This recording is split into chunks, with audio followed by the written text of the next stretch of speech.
বাঙালির পাতে ইলিশ মানে উৎসবের আমেজ, কিন্তু দামের কারণে সাধারণ ক্রেতাদের ইলিশ ছোঁয়া দেয়।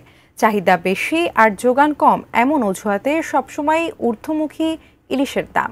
এমন পরিস্থিতিতে মন্ত্রণালয়ের কাছে দাম নির্ধারণের প্রস্তাব দিয়েছে চাঁদপুর জেলা প্রশাসন।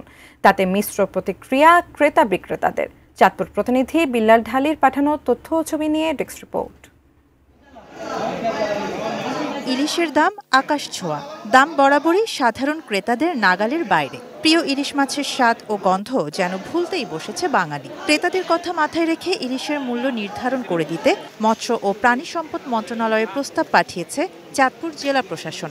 এই উদ্যোগে স্বস্তির নিঃশ্বাস ফেলছেন সাধারণ মানুষ। দোকান এক একদম, এক দোকানে সেম মাছ ধরুন 700 গ্রাম 800 গ্রাম মাছগুলা এক দোকানে আছে 1600 টাকা, এক দোকানে 1400 টাকা, এক দোকানে 1500 টাকা। আমাদের কিছু করার নাই, ওনারা যা বলতেছে আমাদের ওই দামে কিনা লাগতেছে। সরকার যদি একটি মূল্য নির্ধারণ করে দেয়, এটা আমাদের জন্য অবশ্যই ভালো হবে। তবে সরকারিভাবে মূল্য নির্ধারণের পক্ষে নন ইলিশ ব্যবসায়ীরা। তাদের দাবি, উন্মুক্ত নিলামে ইলিশ বিক্রি হয় এবং সেখানে কোনো সিন্ডিকেট নেই। সরবরাহ কম বলেই আসলে ইলিশের দাম বাড়তি।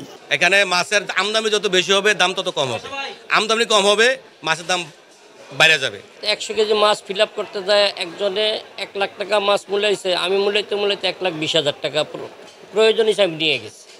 অ্যান্টিব্যাকটেরিয়াল অ্যাডিটিভ যুক্ত সেরা ওয়াটার ট্যাঙ্ক বিশুদ্ধ পানিতে ব্যাকটেরিয়া জন্মাতে দেয় না।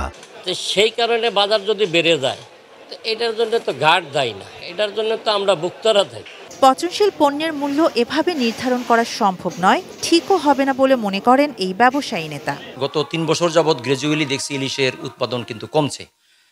তো ইলিশের উৎপাদন কেন কমছে এই বিষয়ে সরকারের আরও গবেষণা করা উচিত, আরও উদ্যোগ নেওয়া উচিত। ইলিশের উৎপাদন বাড়লে দাম নির্ধারণ করে দেওয়া লাগবে না, দাম মানুষের নাগালের মধ্যে এমনিতে চলে আসবে। ইলিশের বাজার নিয়ন্ত্রণে আনতে সিন্ডিকেট ভাঙা জরুরি বলে মনে করেন জেলা প্রশাসন। এই ইলিশ যদি তাদের যে উৎপাদন খরচ বা ধরার খরচ, তাদের পরিবহন খরচ বা তাদের সংরক্ষণ খরচ, সেইটাকে যদি হিসাব করে এটা মূল্য নির্ধারণ করা হয়, সেই মূল্য অনুযায়ী ইলিশটা যদি বিক্রয় হয়, তাহলে আমাদের সাধারণ যারা মানুষ আছে, মধ্যবিত্ত মানুষ আছে, তারা হয়তো ইলিশটা কিনতে পারবে। এখন দেখার বিষয় মন্ত্রণালয়ে পাঠানো এই প্রস্তাব কতটা কার্যকর হয়। শাহানা জাহান, ডেস্ক রিপোর্ট, ATN নিউজ।